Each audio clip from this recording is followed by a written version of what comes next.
How to create a new file or folder in cPanel File Manager. Log into your cPanel account and you will be on this page.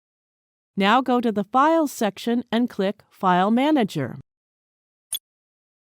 There is a list of directories where you can create your file. To create a file within the public HTML directory, click Public HTML to open it in the adjoining window. You can see Public HTML directory is open now. Click the plus file option to create a new file.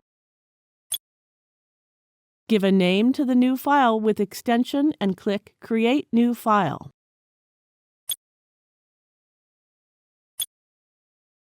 Here is the created file within Public HTML. Similarly, you can create a folder by clicking plus folder.